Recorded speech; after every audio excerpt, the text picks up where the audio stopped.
Κυρίες και κύριοι, φίλες και φίλοι, καλησπέρα.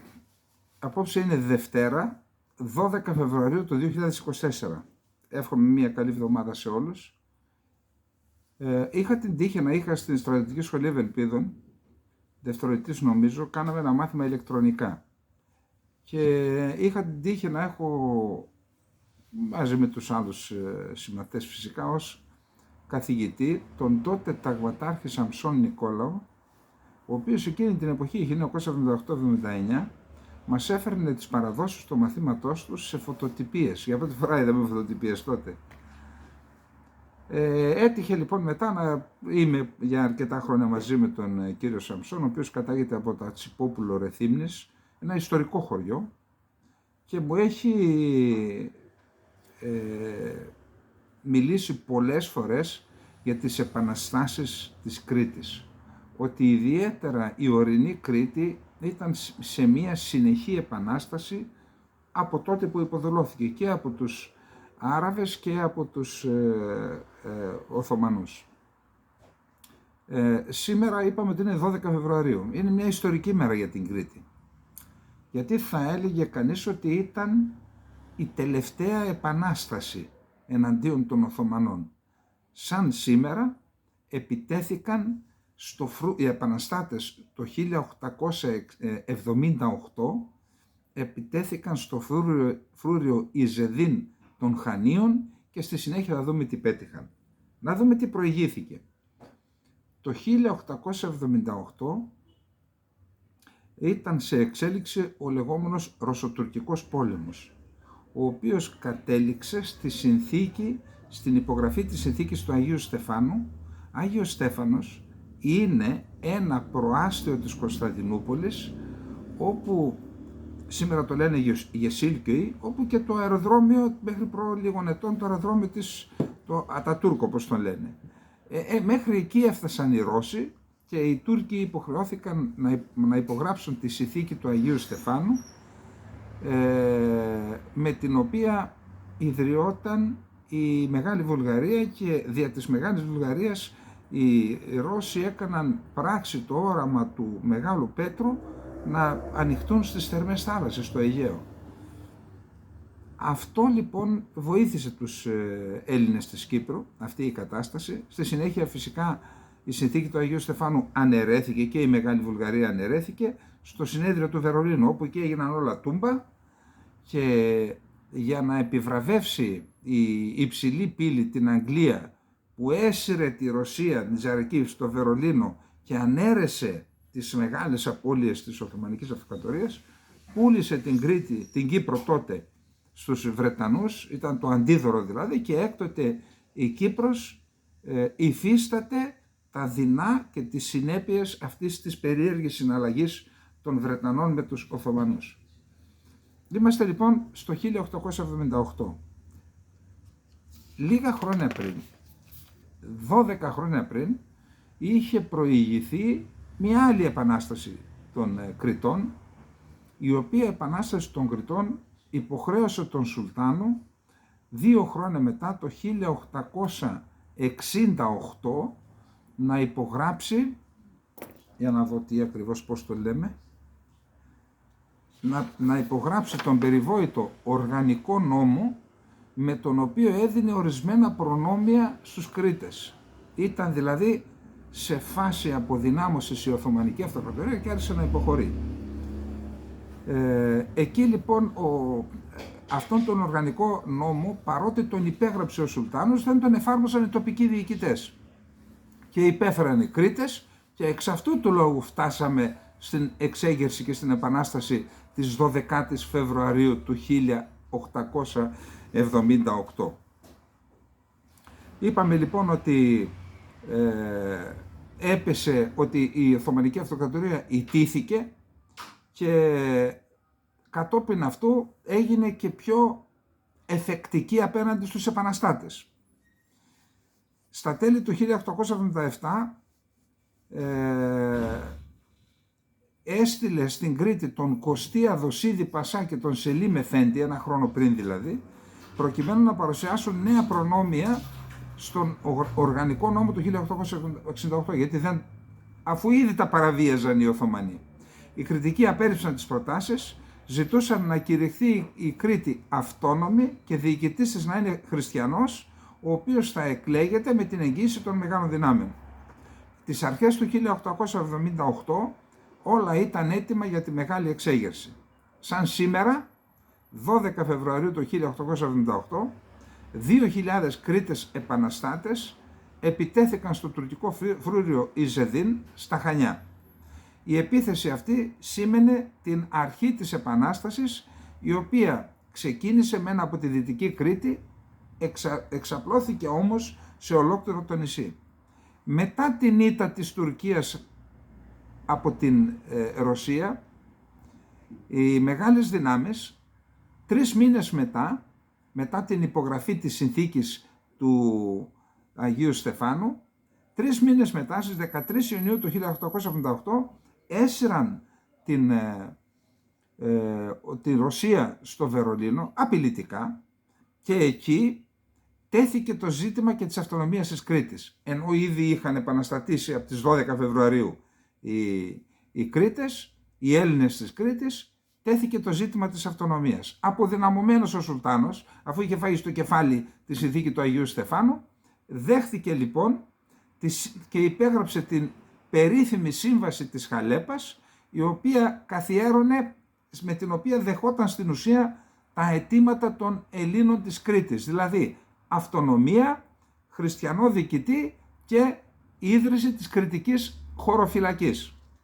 Οι κυριότερες διατάξεις της σύμβασης της Χαλέπας είναι οι εξής. Πρώτον, ο γενικός διοικητής της Κρήτης θα μπορούσε να είναι και χριστιανός και η θητεία του οριζόταν για 5 χρόνια με δυνατότητα ανανέωσης. Δεύτερον, ο γενικός διοικητής θα είχε και ένα σύμβουλό του από το αντίθετο θρησκεύμα. Αν ήταν μουσουλμάνος θα είχε ένα σύμβολο χριστιανό, αν ήταν χριστιανός ένα σύμβολο μουσουλμάνο. Τρίτον, οι χριστιανοί πληρεξούσιοι στη Γενική Συνέλευση ορίζονταν σε 49 έναντι 31 μουσουλμάνων, οι βουλευτές δηλαδή. Τέταρτον, ιδρυόταν η κρητική χωροφυλακή. Πέμπτον, αναγνωριζόταν η ελληνική ως επίσημη γλώσσα των δικαστηρίων και της Γενικής Συνέλευσης. Μόνο τα επίσημα πρακτικά, οι αποφάσεις των δικαστηρίων και η επίσημη αλληλογραφία θα συντάσσονταν και στις 2 γλώσσες. Για να επικρατήσουν οι ειρηνικές συνθήκες διαβίωσης, δόθηκε γενική αμνηστία στους επαναστάτες. Προβλεπόταν προσωρινή απαλλαγή από ορισμένους φόρους και τέλος, 8ος όρος κυριότερος όρος της Σύμβασης της Γαλέπας, επιτρεπόταν η ίδρυση φιλολογικών συλλόγων και η έκδοση εφημερίδων. Έτσι λοιπόν πήρε την αυτονομία της η Κρήτη, για να φτάσουμε μετά από λίγα χρόνια στην απελευθέρωση και στην ενσωμάτωσή της στην Ελλάδα. Αυτά λοιπόν, τιμή και δόξα στους ήρωες των κρητικών επαναστάσεων. Δεν ήταν μια επανάσταση, ήταν συνεχείς επαναστάσεις. Τιμή και δόξα. Να πάμε τώρα, μερικές φορές κάνουμε την τιμή, πιστεύω, στον κύριο Παπαχελά να αναφερόμαστε σε άρθρα του. Γιατί αυτός ο άνθρωπος είναι διευθυντής της Καθημερινής, έχει προϊστορία με τις Ηνωμένες Πολιτείες της Αμερικής. Πιστεύω πολλές φορές ότι έχει παρεξηγηθεί και για να δούμε τώρα τι λέει. Τώρα σε ποιον τα λέει? Τα λέει στους παλιούς συνοδοιπόρους του νομίζω. Για να δούμε.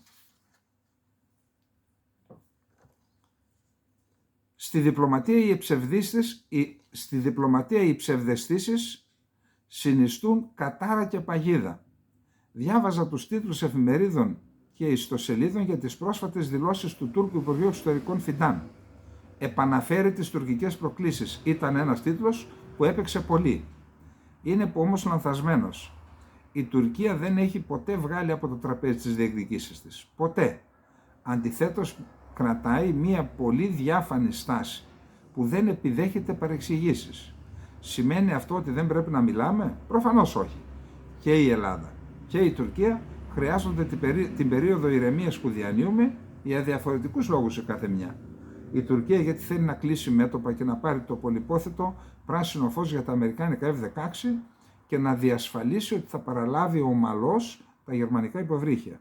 Η Ελλάδα γιατί επιτέλους αποφάσισε να ασχοληθεί σοβαρά με την εκβάθρον αναδιάρθρωση των ενόπλων δυνάμεων και την αμυντική της βιομηχανία, ενώ παράλληλα αναμένει σημαντικές ενισχύσεις των εξοπλιστικών συστημάτων τα επόμενα 3 με 4 χρόνια. Δηλαδή και οι δυο λέμε ας κάνουμε παύση, να ενισχυθούμε και οι δυο και μετά ενισχυμένοι τι θα κάνουμε, θα τεινάξουμε όλα στον αέρα. Πέραν όλων αυτών, είναι πολύ θετικό ότι υπάρχουν αυτή τη στιγμή κανάλια επικοινωνίας και ένα δίκτυο ασφαλείας που αποτρέπει να φτάσουμε κοντά στον πόλεμο, όπως συνέβη με το Roots Race ή την υβριδική εισβολή στον Εύρο στις Καστανιές το 2020. Καθαρά Δευτέρα. Οι τουρκικές θέσεις δεν θα αλλάξουν πάντως και οι πιο ένθερμοι υποστηρικτές της ελληνοτουρκικής προσέγγισης αντιλαμβάνονται άλλωστε ότι οι θέσεις της Τουρκίας έχουν σκληρύνει τα τελευταία χρόνια. Η Άγκυρα το έδειξε καθαρά με το τουρκολιδικό μνημόνιο και τη διεξαγωγή ερευνών σε αμφισβητούμενες περιοχές. Έκανε όμως κάτι άλλο που άλλαξε εντελώς τα δεδομένα. Με επιστολές στον ΟΗΕ, επίσημες και μη αναστρέψιμες, δεν μπορεί να τις πάρει πίσω τώρα, προχώρησε ένα βήμα παραπέρα από κάθε προηγούμενη κίνησή της.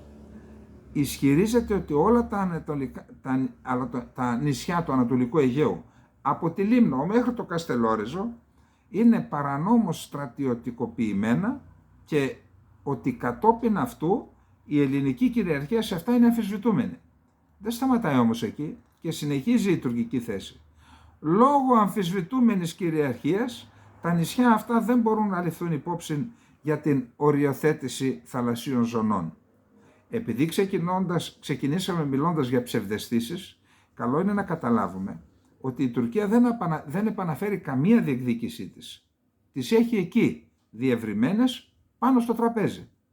Ψευδαίσθηση όμως πιστεύω ότι έχει όποιος ονειρεύεται ότι με αυτές τις θέσεις Ελλάδα και Τουρκία υπάρχει περίπτωση να υπογράψουν συνυποσχετικό για την παραπομπή των διαφορών του στη Χάγη. Τώρα συγγνώμη, ο κύριος Παπαγελάς ήταν ένας από τους 4-5 καθηγητές και δημοσιογράφους που συμμετείχαν στα 2 σεμινάρια που έγιναν, τα συνέδρια με Τούρκους ομολόγους τους. Δηλαδή,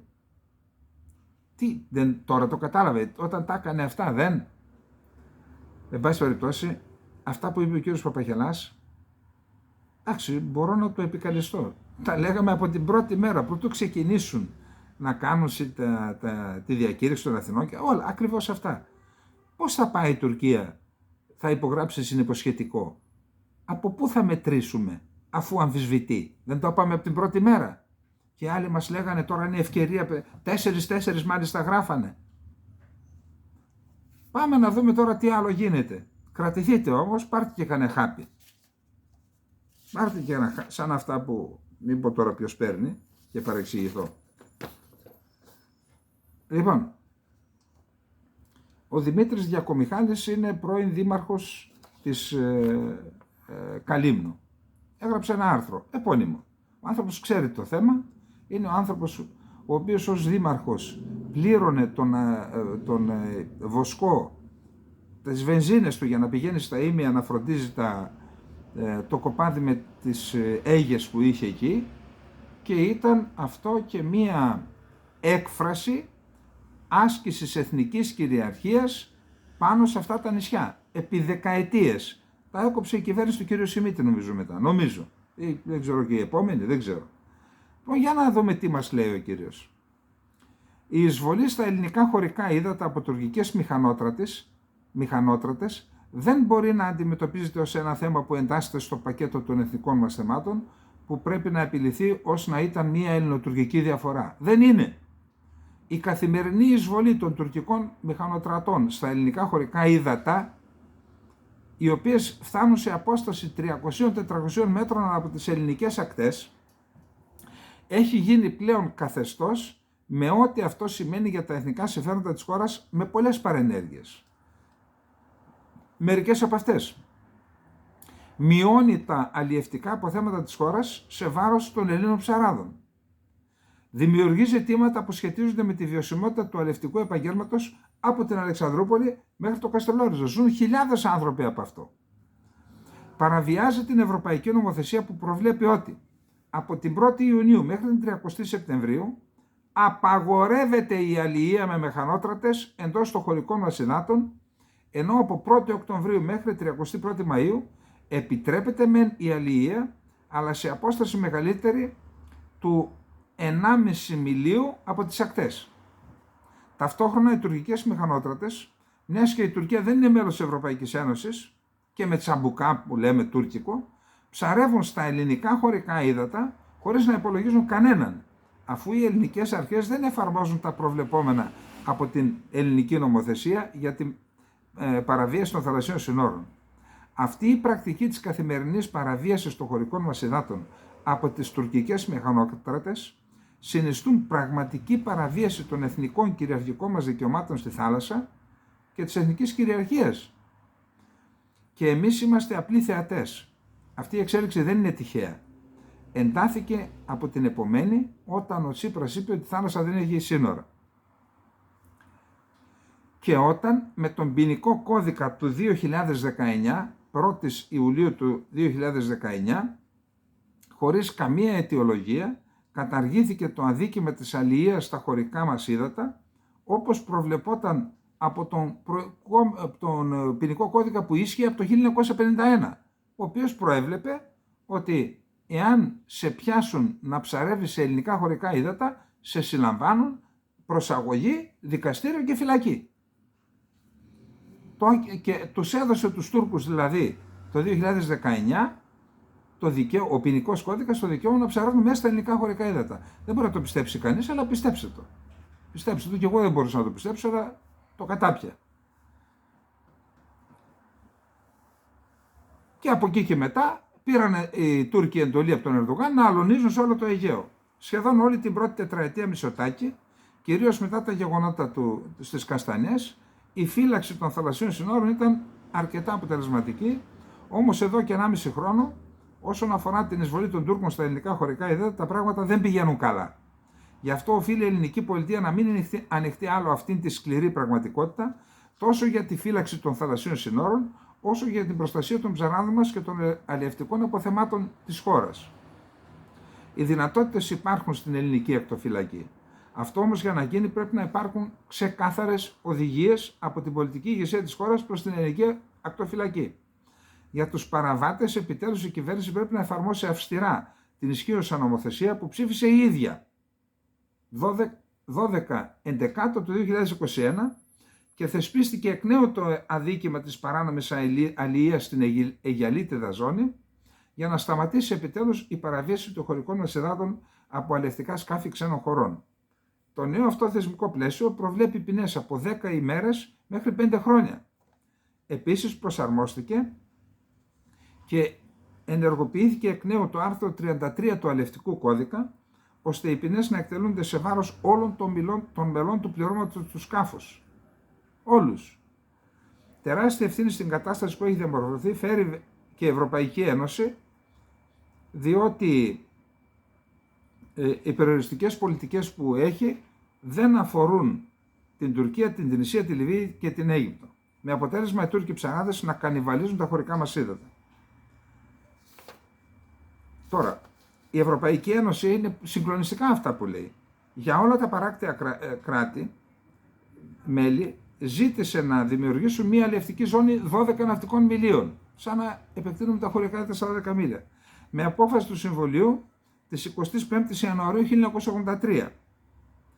Ανεξάρτητα του εύρους των χωρικών υδάτων, αλλιευτική ζώνη θα είναι 12 μίλια. Και αυτή θα έμπαινε σε εφαρμογή τον Ιανουάριο του 1993. Και έτσι εκδόθηκε η απόφαση με αριθμό 170 του 83. Όμως μετά την αντίδραση της Τουρκίας, η Ευρωπαϊκή Ένωση ανέβαλε την εφαρμογή αυτής της απόφασης και με την αλλιευτική συμφωνία που υπέγραψε στη συνέχεια του 1990 η Ευρωπαϊκή Ένωση με την Τουρκία, δυστυχώς η Ευρωπαϊκή Ένωση έκανε δεκτό το αίτημά της να εξαιρεθεί η Ανατολική Μεσόγειος χωρίς τότε να αντιδράσει η ελληνική κυβέρνηση, γιατί πετούσαμε αετό. Σήμερα εισπράττω με τα επίχειρα των πολιτικών μας. Έτσι χάθηκε μια μοναδική ευκαιρία η χώρα μας να αυξήσει την αλλιευτική της δραστηριότητα μέχρι τα 12 ναυτικά μίλια από τις ακτογραμμές της. Σήμερα όμως μπαίνει επιτακτικά το ερώτημα, γιατί η Ελλάδα δεν υποβάλλει το θαλάσσιο χωροταξικό σχεδιασμό όπως μας διέταξε η Ευρωπαϊκή Ένωση και έπρεπε να έχει υποβληθεί μέχρι 31 Μαρτίου του 2021, δεν τον υποβάλαμε και μας παραπέμπτουν στο Ευρωπαϊκό Δικαστήριο. Γιατί? Έχει σχέση αυτή η καθυστέρηση με την Τουρκία? Μας εκφοβίζει η Τουρκία να είμαστε κανονικό κράτος? Μήπως επειδή η Κύπρος το υπέβαλε και απλώς αντέδρασε η Τουρκία? Γιατί δεν το υπέβαλε και η Ελλάδα? Μήπως έχει σχέση και με την αλληλεία αυτό? Είναι η σύνταξη χαρτών στους οποίους πρέπει να καταγραφούν οι θαλάσσιες ζώνες της χώρας μαζί με όλα τα νησιά, τις βραχονησίδες, το Εύρο των χωρικών υδάτων, τις συνερεύουσες ζώνες και τις ΑΟΣ. Αυτά έπρεπε να τα βάλουμε στο χάρτη και να τα στείλουμε και δεν το κάναμε και μας παραπέμπουν προς χάρη της Τουρκίας. Δεν το κάναμε. Μια τέτοια αποτύπωση ανατρέπει όλες τις παράνομες διεκδικήσεις της Τουρκίας σε βάρος της χώρας μας και μας αναγκάζει επιτέλους να επεκτείνουμε τα χωρικά μας ύδατα στα 12 μίλια, όπως προβλέπεται από το άρθρο 3 της Σύμβασης για το Δίκαιο της Θάλασσας. Ο θαλάσσιος χωροταξικός σχεδιασμός είναι η δεύτερη μεγάλη ευκαιρία που έχει η χώρα να διασφαλίσει τα εθνικά της συμφέροντα, όχι μόνο για την αλληλεία, αλλά και για την αμφισβήτηση από την Τουρκία νησιών νησίδων που κινείται σε απόσταση μεγαλύτερη των 3 μιλίων από τις ακτές της Μικράς Ασίας. Ας σκεφτούμε στην Αθήνα τις πρόσφατες δηλώσεις του Φιντάν για τις διεκδικήσεις της χώρας του και ας μην επαναπαυόμαστε στη διακήρυξη των Αθηνών της 7ης Δεκεμβρίου του 2023, η οποία είναι κενή περιεχομένου όπως αποδεικνύεται. Με τον θαλάσσιο χωροταξικό σχεδιασμό θα κλείσει οριστικά και η οριοθέτηση της ΑΟΣ με την Αίγυπτο, αφού η οριοθέτηση έγινε μερικώς με αποτέλεσμα να αφήνουμε ανοιχτή την πόρτα στον Ερντογάν να πάει να ζητήσει από τον Σίση οριοθέτηση. Όμως το αμήλικτο ερώτημα είναι, γιατί οι Τούρκοι πεσαράδες είναι τόσο προκλητικοί και παραβιάζουν τα χωρικά μας ύδατα που είναι μόλις 6 ναυτικά μίλια και μάλιστα με τα μηχανήματα εντοπισμού ανοιχτά, τα καταγράφουν αυτά και θα τα επικαλεστούν, θα πούνε εμείς τόσα χρόνια ψαρεύαμε, δεν μπορείτε να μας απαγορέψετε, όπως έγινε με την Ιταλία. Η απάντηση δυστυχώς είναι εύκολη. Οι Τούρκοι ψαράδες εκτελούν εντολές της τουρκικής πολιτικής ηγεσίας, η οποία αμφισβητεί συλλήβδη το status quo στο Αιγαίο, όπως αυτό καθορίστηκε με τις διεθνείς συνθήκες και συμβάσεις. Λοζάνης, Ιταλοτουρκική Συμφωνία το 1932, που είχαν χαράξει μεταξύ τους τα σύνορα, συνθήκη ειρήνης των Παρισίων, και αυτές δεν ευνοούν τον τουρκικό επεκτατισμό. Επιτέλους, η ελληνική πολιτεία, ας αποφασίσει ότι θέλει να προστατεύει τους Έλληνες ψαράδες και να διασφαλίσει τα εθνικά μας συμφέροντα, η παραβίαση των θαλασσίων συνόρων μας από τις τουρκικές μηχανότρατες είναι τεράστιο εθνικό θέμα. Τώρα τι να πει κανείς,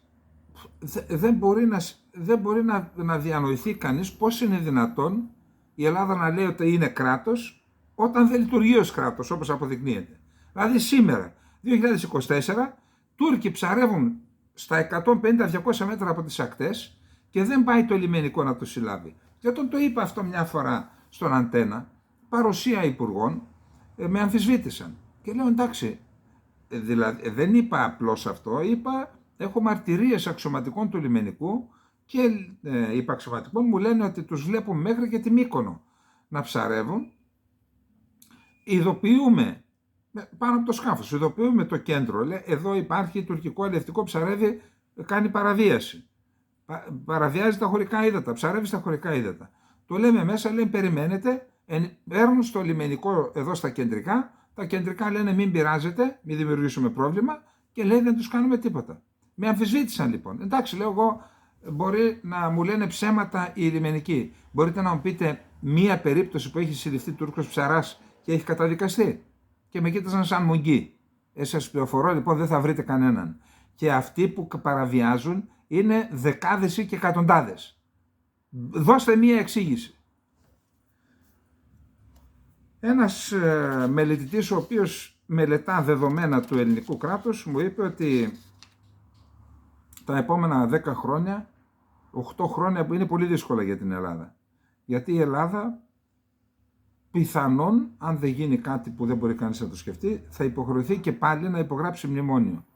Γιατί είναι 120 δισεκατομμύρια ευρώ τοκοχρεωλήσια που πρέπει να πληρώσουμε μέχρι το 2032, νομίζω φέτος θα δώσουμε 12 και ότι αυτό θα αυξάνεται και ότι αυτοί οι πόροι με τα δεδομένα που έχει η ελληνική οικονομία είναι σχεδόν αδύνατο να βρεθούν. Και ξέρετε, φέτος για να πληρώσουμε βγήκαμε στις αγορές πάλι. Και είναι εγγυημένα τα ελληνικά ομόλογα από την Ευρωπαϊκή Κεντρική Τράπεζα και το ελληνικό χρέος, και γι' αυτό, επειδή έχουμε την εγγύηση της Ευρωπαϊκής Κεντρικής Τράπεζας, είναι και ισχυρά τα ομόλογα. Αυτό όμως τελειώνει, νομίζω το 2025-2026, δεν θυμάμαι πότε, τελειώνει. Μετά θα είμαστε πάλι χωρίς δίκτυα ασφαλείας. Δεν υπάρχει, η Ελλάδα πρέπει να κατανοήσει ποια είναι η οικονομική της κατάσταση και να κάνει ένα σχέδιο εξόδου. Τα έχουμε πει αυτά, τα είπαμε και προχθές. Ένας τρόπος είναι η αυτόνομη ανάπτυξη. Να μην στηριζόμαστε πάντα σε ένα σύμμαχο ή σε δύο συμμάχους. Είπαμε ότι δώσαμε στην Κίνα το λιμάνι και το λιμάνι συνεισφέρει 1,5% στο ΑΕΠ. Εάν λοιπόν είχαν γίνει και άλλες αντίστοιχες κινήσεις, θέλει λοιπόν, είδαμε όπως είπαμε ότι η παραχώρηση του λιμανιού του Πειραιά συμβάλλει 1,5% στο ελληνικό ΑΕΠ. Αυτό είναι σωτήριο, ξέρετε. Είναι δηλαδή περίπου το 1 τρίτο της τοκοχρεωτικής δόσης που πληρώνουμε. Μας φόρεσαν καπέλο όλες οι κυβερνήσεις που λένε μην κάνεις κριτική στις κυβερνήσεις. Ποιο να κάνω? Στη Μαρία την Πεταγιώτισσα ποιος χρέωσε τη χώρα? Εν πάση περιπτώσει, εδώ υπάρχουν ανεκμετάλλευτα και άλλα λιμάνια. Θα μου πεις, ρε φίλε, πρέπει να τα δώσουμε σε ξένους? Δεν ξέρω, ας τα δώσουμε σε Έλληνες. Το θέμα είναι να αναπτυχθούν, δεν με νοιάζει. Ανάπτυξη θέλουμε, να σωθεί η χώρα. Υπάρχει το λιμάνι του Αστακού. Εκεί υπάρχει το φράγμα πάνω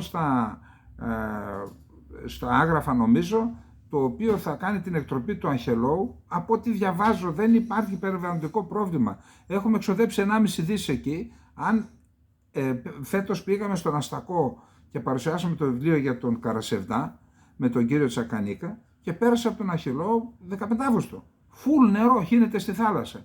Δηλαδή το νερό που χύνεται στη θάλασσα, ένα μέρος δεν μπορεί να πέφτει στην πεδιάδα της Θεσσαλίας, ούτως ώστε να εξοικονομούμε εκατοντάδες εκατομμύρια που ξοδεύουμε για ρεύμα, που είναι και οικολογικό, γιατί τραβάνε το νερό, ξέρετε, τα 200 μέτρα. Φανταστείτε πόσο ρεύμα καίνε, ούτως ώστε να έχουμε με φυσική ροή, να έχουμε και παραγωγή ηλεκτρικού ρεύματος. Άλλο, να αναπτύξουν το λιμάνι του Βόλου, της Θεσσαλονίκης, τον σιδηρόδρομο, ούτως ώστε να εκμεταλλευτούμε τα συγκριτικά πλεονεκτήματα που έχει η χώρα. Όμως, αυτό που διάβασα ένα άρθρο από το Euro Today, έπαθα πραγματικά, δεν μπορούσα να το πιστέψω. Προσέξτε. Η Ελλάδα, οι ελληνικές εξαγωγές βιομηχανοποιημένων προϊόντων κατευθύνονται σε ποσοστό 65%, πάνω από 65% σε χώρες της Ευρωπαϊκής Ένωσης και περίπου 80% συνολικά στην Ευρώπη, στοιχεία του ΙΟΒΕ. Ενώ σε χώρες οι οποίες έχουν τη δυνατότητα να αγοράζουν, η διείσδυση ελληνικών προϊόντων στη Μέση Ανατολή και τη Βόρεια Αφρική, παρότι είναι δίπλα μας, αντιπροσωπεύει κάτω του 5%. Επίσης, υπάρχει το τεράστιο θέμα των σχέσεων με την Ινδία. Σωστά πάει ο Μητσοτάκης εκεί, να δούμε τι θα κάνει. Και προσέξτε, στην Αφρική υπάρχουν χώρες που καταγράφουν υψηλά ποσοστά ανάπτυξης, από 5 έως 9% ετησίως το 2023. Και εκτιμάται ότι θα τα επαναλάβουν στο τρέχον έτος. Ανάμεσά τους είναι το Κονγκό, η Αιθιοπία, η Σενεγάλη, η Ουγκάντα και η Τανζανία. Οι δύο πρώτες έχουν πληθυσμό πάνω από 100 εκατομμύρια ανθρώπους. Πού βρίσκεται η διείσδυση ελληνικών προϊόντων, βιομηχανοποιημένων προϊόντων στην υποσαχάρια Αφρική? Κάτω από το 0,5%. Και να σας πω γιατί. Γιατί έχουμε κλείσει τις πρεσβείες μας εκεί. Έχουμε κλείσει τις πρεσβείες. Η Ελλάδα κάποτε, όταν ανοίξαμε τον εκδοτικό οίκο, ένα από τα οράματά μας ήταν να γράψουμε το ιστορικό της παρουσίας του ελληνισμού στην νεότερη περίοδο στην Αφρική. Μου λέγανε Έλληνες από τις χώρες της Αφρικής ότι για ένα διάστημα, δεκαετία 50-60, όλα τα ψωμιά που έβγαιναν στη Μαύρη Ήπειρο τη λεγόμενη ήταν από Έλληνες αρτοποιούς. Ψωμιά, ζαχαροπλαστεία, εδώ δεν υπήρχε η κουλτούρα του ψωμιού. Ανθυρές ελληνικές κοινότητες, οι οποίες δεν ήμασταν αποικιοκράτες, γιατί δεν υπήρχε ένα κράτος αποικιοκρατικό πίσω τους. Άρα όλα αυτά μπορεί να είναι και σημεία των καιρών, οι κοινότητες σταδιακά συρρικνώθηκαν, αλλά και πάλι υπάρχει δυνατότητα. Και αντί εμείς να δούμε μπροστά, κλείσαμε τη μία μετά την άλλη τις ελληνικές πρεσβείες. Όπως για παράδειγμα από την Αιθιοπία. Δεν ξέρω, έχουμε τώρα πρεσβεία και στην Αιθιοπία, αλλά στην Αιθιοπία είναι τεράστια τα συμφέροντα τα δικά μας. Πρέπει λοιπόν η Ελλάδα να αναπροσανατολίσει, αν έχει στρατηγική, για την ανάπτυξη των εξαγωγών και της οικονομίας της και προς τον λεγόμενο παγκόσμιο νότο και στην Αφρική και στην Ινδία, γιατί όχι και στην Κίνα. Ας ανοίξουν τα μάτια τους οι Έλληνες επιχειρηματίες, αυτοί εργαζόμενοι είναι αυτοί που παράγουν, αλλά οι επιχειρηματίες είναι αυτοί που σχεδιάζουν, είναι αυτοί που επενδύουν. Η Ελλάδα την περιμένουν δύσκολα χρόνια μέχρι το 2030-32. Μόνον με ρυθμούς 4-5% μπορούμε να σηκώσουμε κεφάλι και να γλιτώσουμε το επόμενο μνημόνιο. Και τι άλλο να υποθηκεύσουμε? Τα υποθηκεύσαμε όλα για 99 χρόνια. Τι άλλο να υποθηκεύσαμε?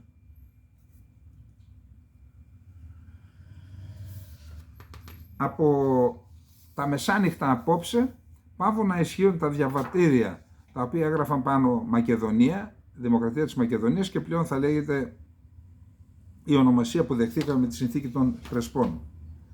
Επίσης, ο Έλληνας Πρωθυπουργός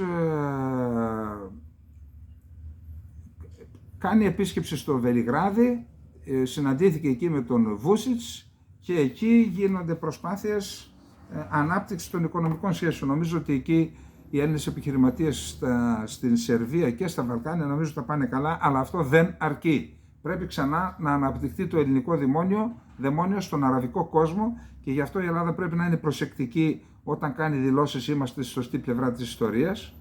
Εντάξει, αν παίρναμε κι εμείς τα επόμενα 5 χρόνια, η Τουρκία παίρνει 6, 7, 8 εκατομμύρια Ρώσους τουρίστες. Αν παίρναμε εμείς το 1 εκατομμύριο, στα 5-6 χρόνια θα ήταν η τοκοχρεωλητική δόση μιας χρονιάς. Θα ήταν 10 δις τα λεφτά που θα παίρναμε. Και αυτά δεν υπάρχουν στα ελληνικά ταμεία. Ποια είναι η σωστή πλευρά της ιστορίας? Πού θα πουλάμε τα πορτοκάλια μας, στην Καλιφόρνια? Εκεί θα τα πουλήσουμε, όπου τα τρώνε. Αυτό που γίνεται με την ελληνική αγροτιά, να σας πω κάτι, εγώ επειδή κάνω εκδηλώσεις, όλα αυτά που βλέπετε πίσω οι πλακέτες, υπάρχουν άλλες 200. Έχω κάνει πάνω από 500 εκδηλώσεις σε όλη την Ελλάδα. Σε όλη την Ελλάδα. Αυτό που μου λένε ειδικά οι αγρότες της Βόρειας Ελλάδας είναι ότι από τότε, από το 2014 πότε, άρχισαν να εφαρμόζονται κυρώσεις σε αγροτικά προϊόντα κατά της Ρωσίας, άρχισε η καθοδική πορεία και φτάσαμε εδώ που φτάσαμε. Πώς να το καλύψεις αυτό τώρα? Πού να τα πουλήσει ο άλλος τα κεράσια του? Ερχόντουσαν, λέει, προτού καν πριν την ανθοφορία και τα έκλειναν, στο χωράφι τα παίρνανε. Δεν χρειαζόταν να πάνε να τα πουλήσεις εσύ. Αυτοί έπιαναν αγρότες, τα μάζευαν και τα έπαιρναν. Και μάλιστα συζητούσαν να κάνουν ένα αεροδρόμιο κάργο μόνο για φρούτα στην περιοχή του Αλεξάνδρειας, το λεγόμενο Γιδά, και όλος αυτός ο κάμπος ό,τι παράγει να φεύγει κατευθείαν πέρα. Και όταν τα λέμε αυτά μας λένε φιλορώσους. Σαν δεν τρέπεστε λίγο που καταστρέφετε τη χώρα με τις αθλιότητές σας, να γλύφετε τον ένα και τον άλλον τους ξένους, αντί να σηκώσετε όρθιο το ανάστημά σας να υπηρετήσετε αυτή την πατρίδα?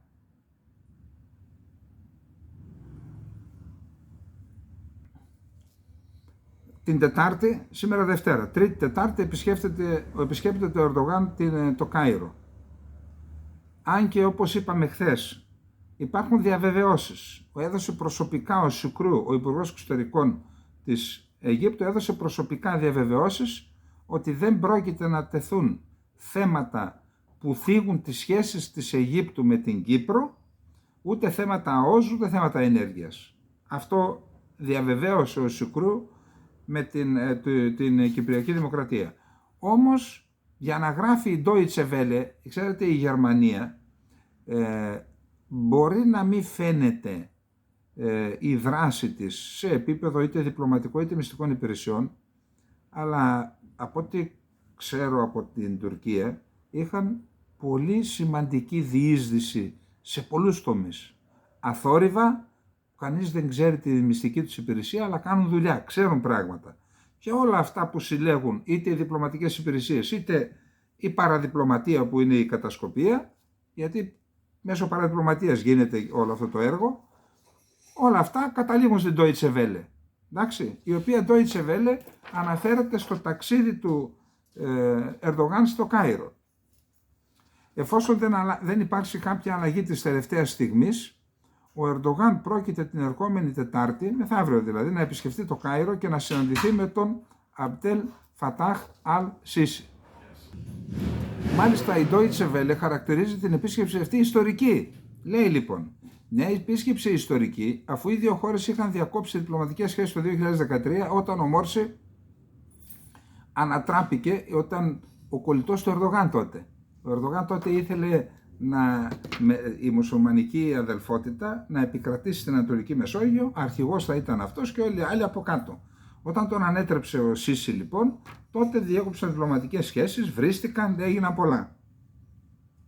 Η αποκατάσταση ξεκίνησε το 2022 στο παγκόσμιο κύπελλο στο Κατάρ, που έβαλε ο Θάνη τους δύο ηγέτες να κάνουν χειραψία, μετά στο G20 ξανακάναν χειραψία.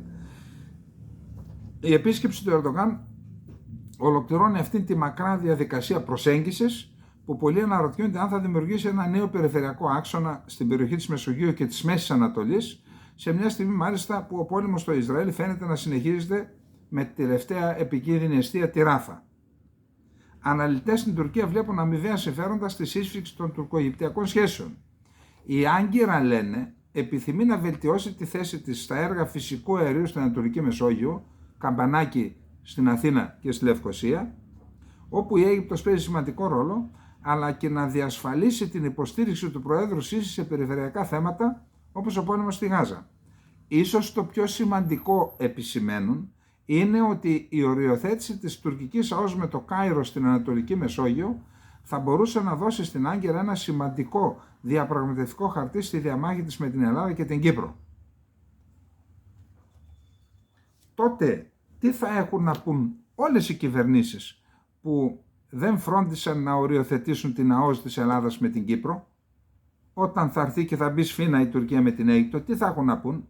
Τι θα έχει να πει ο κύριος Δένδιας που έκανε κολοβή οριοθέτηση με την Αίγυπτο, υποτίθεται για να τεινάξει στον αέρα το τουρκολιβικό μνημόνιο? Το τουρκολιβικό μνημόνιο είναι εκεί διότι υπάρχει βούληση από την Τουρκία να το επιβάλλει δια της ισχύως. Και το έκανε προχτές πράξη με την επίσκεψή του στη Λιβύη. Ποιος πήγε στη Λιβύη από τους Έλληνες υπουργούς? Μόνο Βρυξέλλες και όμορφα λόγια και τέτοια, κύριε Γεραπετρίτη. Για δεν πας εκεί να οργώσεις τις χώρες της περιοχής.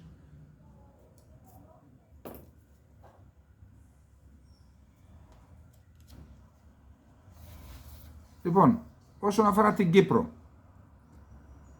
το Σεπτέμβριο του 2005 το Ευρωπαϊκό Συμβούλιο αποφάσισε ότι για να προχωρήσει ο ενταξιακός διάλογος Ευρωπαϊκής Ένωσης Τουρκίας, η Τουρκία θα έπρεπε να υλοποιήσει τα εξής. Πρώτον, να αναγνωρίσει χωρίς επιφυλάξεις την Κυπριακή Δημοκρατία, να εφαρμόσει τις πρόνοιες της Ένωσης σε ό,τι αφορά την Κυπριακή Δημοκρατία, ανοίγοντας λιμάνια και αεροδρόμια στα πλοία και στα αεροπλάνα της Κυπριακής Δημοκρατίας, η Τουρκία να συνεργαστεί για τη λύση του Κυπριακού στη βάση των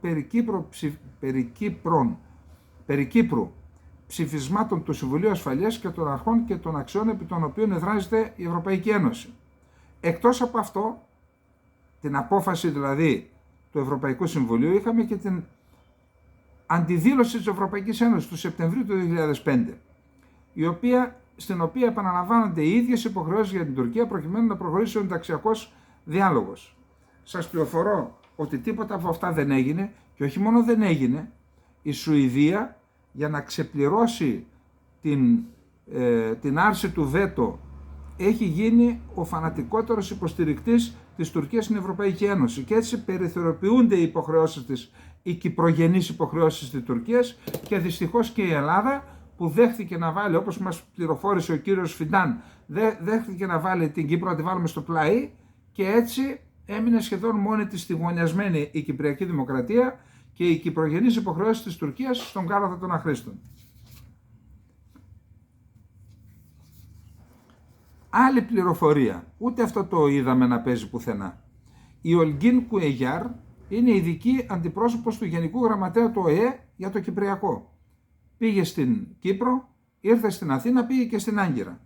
Στην Άγκυρα ξέρετε τι έγινε? Στην Άγκυρα περίμενε, μα δώσε τη Μαργαρίτα. Μ' αγαπάει, δεν μ' αγαπάει. Μ' αγαπάει, δεν μ' αγαπάει. Μ' αγαπάει, δεν μ' αγαπάει. Μ' αγαπάει, δεν μ' αγαπάει τελικά ο Ερντογάν. Δεν την δέχτηκε ο Ερντογάν. Την είχε στην απέξω, μα δούσε Μαργαρίτα, δεν της βγήκε η Μαργαρίτα, δεν τη δέχτηκε. Ξέρετε γιατί? Γιατί η Τουρκία στο Κυπριακό έχει όντως μια κατάσταση win-win, ενώ η Ελλάδα έχει μια κατάσταση, για να δούμε, lose situation. Δηλαδή, είτε έτσι είτε αλλιώς κερδίζει η Τουρκία, είτε έτσι αλλιώς χάνει η ελληνική πλευρά. Και δεν έχουμε και σχέδιο Β. Δηλαδή, είτε θα δεχθούμε την λύση των δύο χωριστών κρατών, κερδίζει η Τουρκία, ή εκείνη της ομοσπονδίας, συνομοσπονδιακού χαρακτήρα δύο ισότιμων συνιστών των κρατών, που κερδίζει πάλι η Τουρκία. Τα καταφέραμε. Πώς τα καταφέραμε, πέστε μου εσείς. Υπάρχει ένα σημαντικό άρθρο του Σάβα Ιακωβίδη που δεν προλαβαίνουμε να το διαβάσουμε, που αφορά δηλώσεις και δεσμεύσεις του Νίκου Χριστοδουλίδη για το θέμα της εθνικής άμυνας της Κύπρου, από τις οποίες αφίσταται τώρα ο πρόεδρος Κυπριακής Δημοκρατίας, και υπάρχει και ένα μεγάλο θέμα που ο αγαπητός φίλος Μάριος Πούλαδος μαζί με την Θεοδόρα Νικολάου στην Σημερινή το αποκαλύπτουν με μια καταπληκτική ανάλυση που λέει ότι υπάρχει τρύπα αμυντικής θωράκισης, αγνοείται 1 δισεκατομμύριο ευρώ. Στην Κύπρο για όλες τις... υπήρχε και υπάρχει ακόμα μια έκτακτη εισφορά για την άμυνα. Και εκεί αυτά τα λεφτά έμπαιναν σε ένα ειδικό ταμείο να χρησιμοποιηθούν για την άμυνα. Δεν χρησιμοποιήθηκαν για την άμυνα, λείπει 1 δις ευρώ. 1 δις ευρώ για την Κυπριακή, για τα μεγέθη της Κυπριακής οικονομίας είναι αντίστοιχο με 10 δις ευρώ στην Ελλάδα. Είναι 10 προς 1 οι οικονομίες μας. Πώς το ακούτε? Λείπουν 10 δις ευρώ δηλαδή με ελληνικά μεγέθη. Αντί να δοθούν στην άμυνα, που χωρίς άμυνα δεν μπορείς να έχεις εξωτερική πολιτική. Το ξέρουν αυτό όλοι. Γιατί λοιπόν δεν ενίσχυσαν την εθνική άμυνα της Κυπριακής Δημοκρατίας? Εγώ θα επανέλθω σε αυτό το θέμα όταν έρθει καιρός, όταν οριμάσουν οι συνθήκες, ελπίζω να μην είναι αργά, θα επανέλθω σε αυτό το θέμα.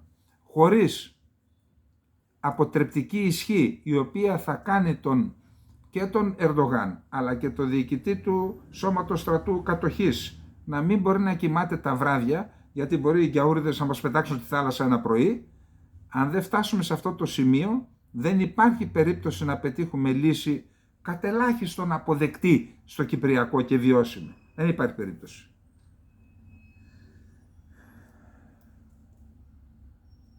Πάμε να δούμε τι γίνεται στο Ισραήλ. Εκεί είχαμε κάποιες εξελίξεις. Καταρχάς η Υπηρεσία Εσωτερικής Ασφάλειας, η ΣΥΜΠΕΤ, έκανε μια ειδική επιχείρηση και απελευθέρωσε 2 ομήρους. Τρομερή επιτυχία.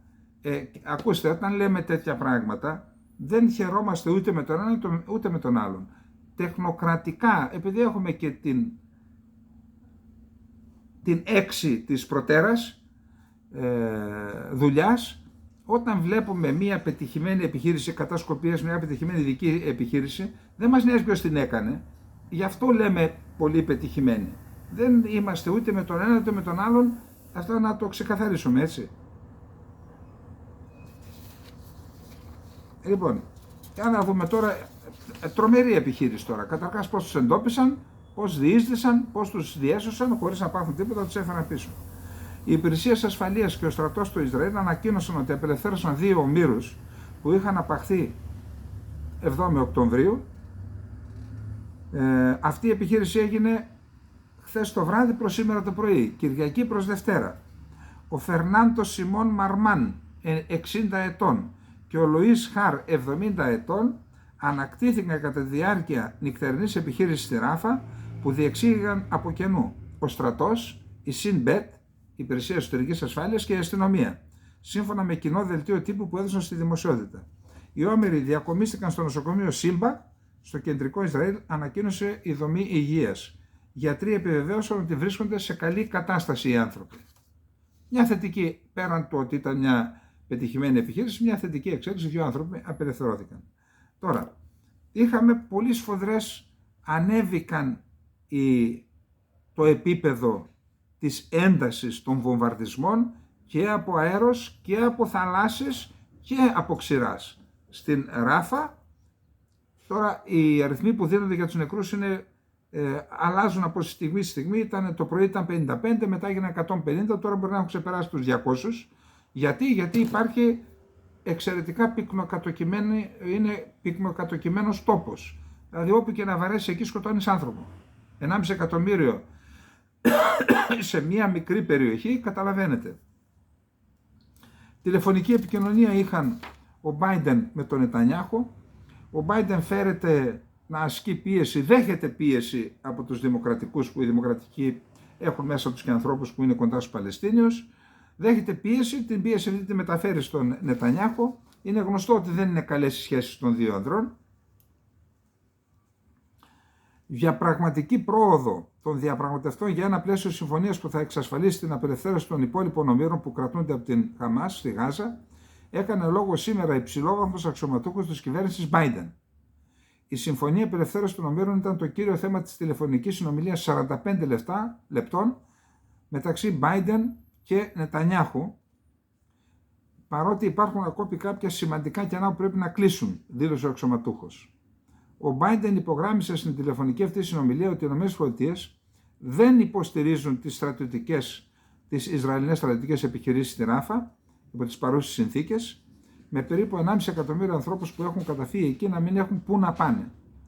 Ο Αμερικανός πρόεδρος επανέλαβε την άποψή του, σύμφωνα με την οποία μία στρατιωτική επιχείρηση στη Ράφα δεν θα πρέπει να διεξαχθεί χωρίς αξιόπιστο και απραγματοποιήσιο σχέδιο ώστε να εγγυηθεί την ασφάλεια του 1 και πλέον εκατομμυρίου ανθρώπων που έχουν βρει καταφύγιο εκεί, αναφέρει η Αμερικανική κυβέρνηση στην ανακοίνωσή της. Η τηλεφωνική συνομιλία Biden-Νετανιάχου πραγματοποιήθηκε λίγες μέρες μετά τη δήλωση του Αμερικανού Προέδρου ότι η στρατιωτική απάντηση του Ισραήλ στη Γάζα είναι υπερβολική. Από την άλλη πλευρά, ο Νετανιάχου δηλώνει: μόνο η συνέχιση της στρατιωτικής πίεσης ως την τελική νίκη θα επιτρέψει την απελευθέρωση όλων των ομήρων μας από την ορέα της Γάζας. Μετά την απελευθέρωση των δύο, το είπε. Χαιρετίζω τους γενναίους πολεμιστές μας για την τολμηρή τους δράση που οδήγησε στην απελευθέρωση.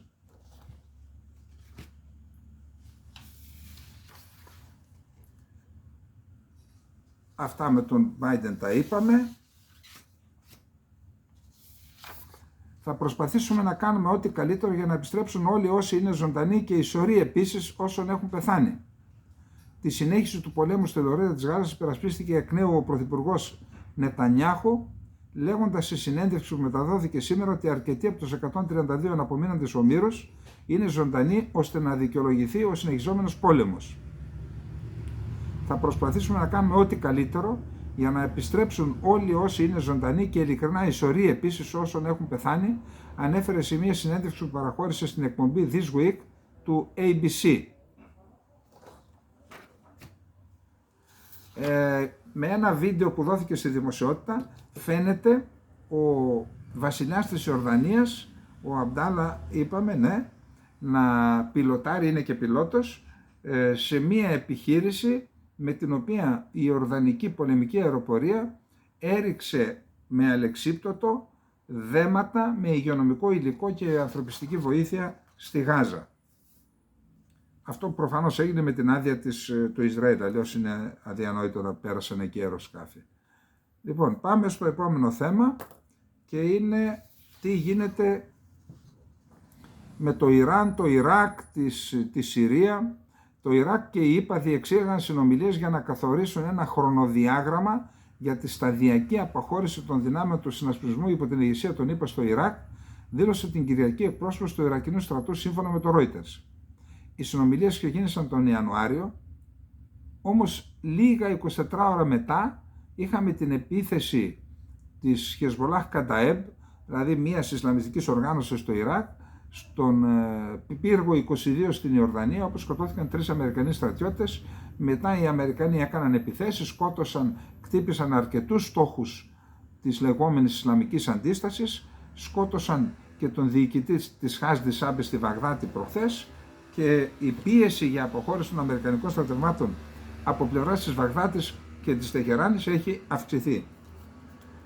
Η Σαουδική Αραβία ανακοίνωσε το καλοκαίρι που μας πέρασε ότι θα δώσει 1,2 δισεκατομμύρια δολάρια στην κυβέρνηση της Ιεμένης, την διεθνώς αναγνωρισμένη κυβέρνηση της Ιεμένης, η οποία αποχώρησε από την πρωτεύουσα της χώρας της Σανά και βρίσκεται στο Άντεν, πόλη λιμάνι. Εκεί πλέον λειτουργεί, γιατί τη Σανά την έχουν καταλάβει Χούθη.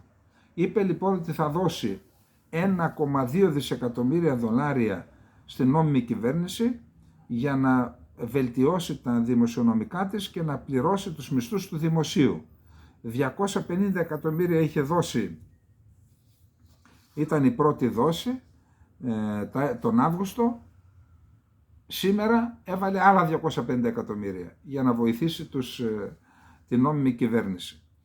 Από το 2015 είχαμε έναν πόλεμο, η Σαουδική Αραβία έκανε ένα συνασπισμό χωρών, Ηνωμένα Αραβικά Εμιράτα βασικά και άλλες, για να πολεμήσει τους Χούθη. Αυτό το 2022 τελείωσε, έγινε μια εκεχηρία, και γιατί νίκησαν οι Χούθη τελικά, και αυτή η προσπάθεια προσέγγισης συνεχίζεται μετά την ανταλλαγή πρέσβειων μεταξύ της Σαουδικής Αραβίας και του Ιράν, γιατί οι Χούθη υποστηρίζονται από το Ιράν. Ένα ελληνόκτωτο πλοίο χτυπήθηκε σήμερα με σημαία των νησιών Μάρσαλ, το πέρασαν για αμερικάνικο αφού έφερε τέτοια σημαία. Χτυπήθηκε λοιπόν στην Ερυθρά θάλασσα, δεν αναφέρονται ζημιές, και να περάσουμε στο επόμενο θέμα που είναι τι γίνεται στις ΗΠΑ. Εκεί να δούμε πρωταγωνιστικό ρόλο παίζουν οι δηλώσεις του Τραμπ, και γίνεται χαμός και στο ΝΑΤΟ και σε όλες και στην Ευρώπη. Για να δούμε. Σφοδρές αντιδράσεις έχει προκαλέσει η δήλωση του Ντόναλντ Τραμπ ότι θα ενθάρρυνε τη Ρωσία να κάνει ό,τι θέλει απέναντι σε οποιαδήποτε χώρα μέλος του ΝΑΤΟ δεν εκπληρώνει τις οικονομικές υποχρεώσεις στο πλαίσιο της συμμαχίας. Όπως είπε ο Τραμπ σε προεκλογική του ομιλία στη Νότια Καρολίνα το Σάββατο, έκανε το συγκεκριμένο σχόλιο σε σύνοδο του ΝΑΤΟ όταν ήταν πρόεδρος των ΗΠΑ. Να το ξαναπούμε γιατί έχει σημασία. Όπως περιέγραψε, ένας ηγέτης μεγάλης χώρας, προφανώς της Γερμανίας, τον ρώτησε τι θα έκανε σε ένα υποθετικό σενάριο κατά το οποίο μια χώρα που δεν είχε πληρώσει τα απαιτούμενα δεχόταν επίθεση από τη Ρωσία. Με ρώτησε, οι ΗΠΑ θα βοηθούσαν αυτή τη χώρα? Και του απάντησα, δεν έχεις πληρώσει? Δεν τηρείς τους κανόνες? Όχι, δεν θα σε προστατεύσω. Στην πραγματικότητα θα τους ενθάρρυνα τους Ρώσους να κάνουν ό,τι θέλουν. Πρέπει να πληρώσεις. Και ήρθαν μετά ποταμός οι δηλώσεις, ο Λευκός Οίκος καταδίκασε οριζοντίως και καθέτως τις δηλώσεις, ότι αυτές θα προκαλέσουν χάος, ότι δεν εξυπηρετούν, είναι αντίθετες με τα συμφέροντα των Ηνωμένων Πολιτειών. Ο Στόλτεμπεργκ και αυτός αντέδρασε.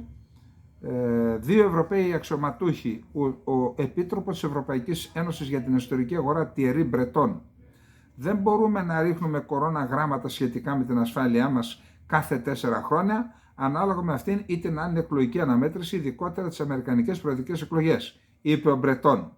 Προσθέτοντας ότι οι ηγέτες της Ευρωπαϊκής Ένωσης κατανοούν πως η Ένωση πρέπει να ενισχύσει τις δικές της στρατιωτικές δαπάνες και δυνατότητες. Καλώς τον στο κλαμπ. Τόσα χρόνια όταν τα λέγανε δεν αφήνουν οι Αμερικανοί. Μα δεν αφήνουν οι Αμερικανοί. Οι Αμερικανοί πλήρωναν, αλλά πλήρωναν για την άμυνα της Γερμανίας. Νομίζω πλήρωναν με 50 δις το χρόνο.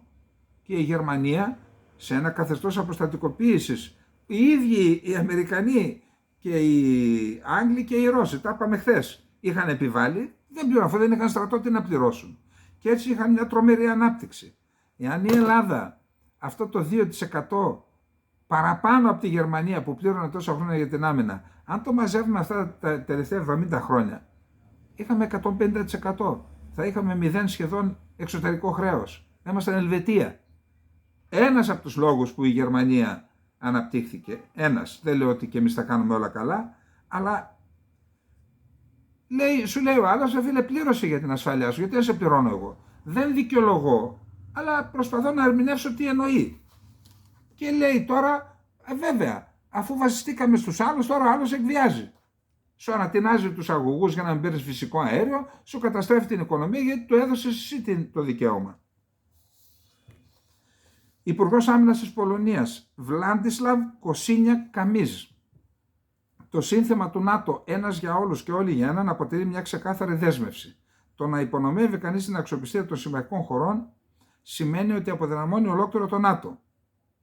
Καμία προεκλογική εκστρατεία δεν αποτελεί δικαιολογία για να παίζουν με την ασφάλεια του συμφώνου. Αλλά θα δείτε κι άλλα. Τώρα, να δούμε λίγο τις χώρες που παραβιάζουν τη συμφωνία. Προσέξτε.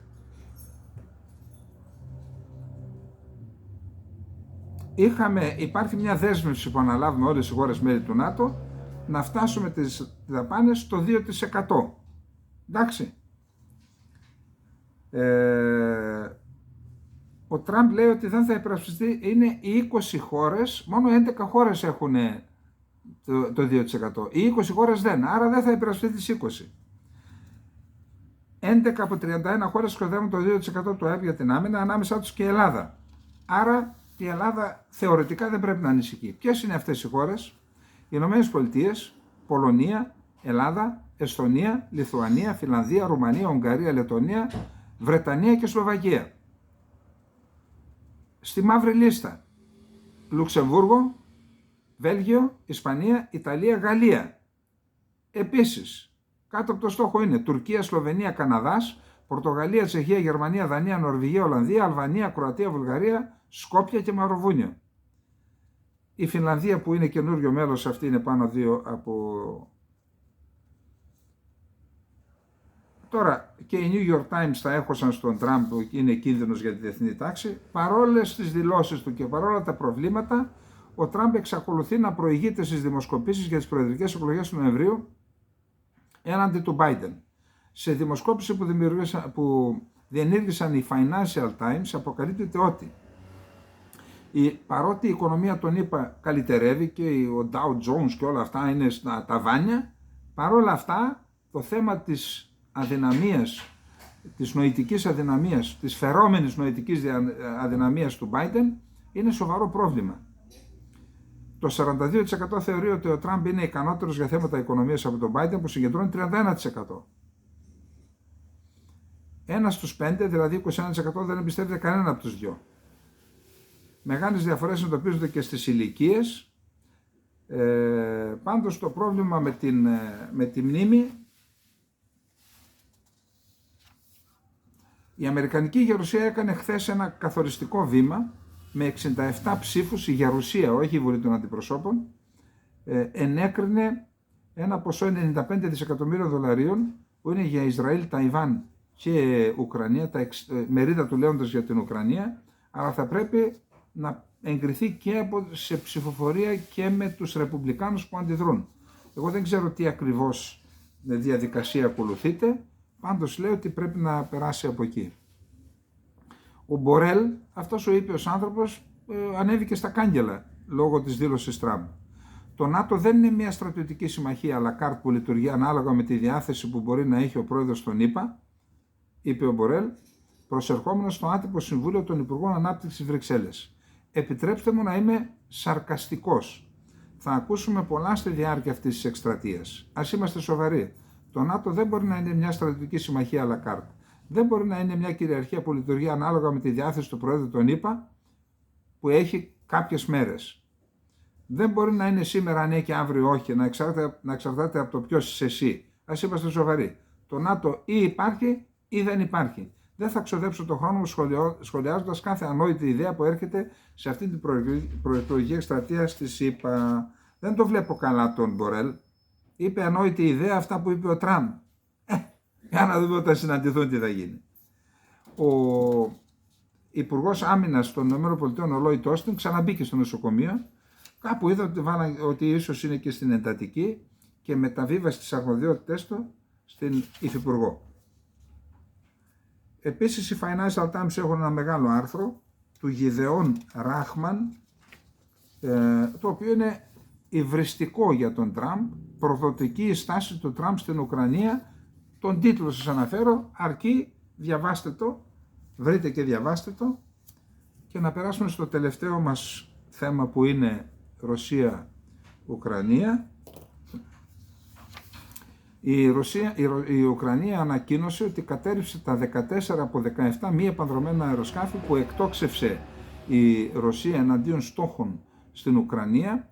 Επίσης είπε ότι κατέρριψε ένα πύραυλο κρούζ τύπου KH-59, δεν ξέρω αν είναι η Κινζάλα αυτή που λένε ότι είναι υπερηχητικοί και δεν καταρρίπτονται, όπως αναφέρει το Reuters επικαλούμενο την Ουκρανική πολεμική αεροπορία. Επίσης, η Ουκρανική πολεμική αεροπορία είπε ότι εκτοξεύτηκαν από τους Ρώσους τροποποιημένοι πύραυλοι από σύστημα μακράς εμβέλειας S-300, αλλά δεν ξεκαθάρισε πόσοι, πού και αν βρήκαν τους στόχους τους. Είχαμε στο Χάρκοβο, στο Ντνίπροπετρόφσκ.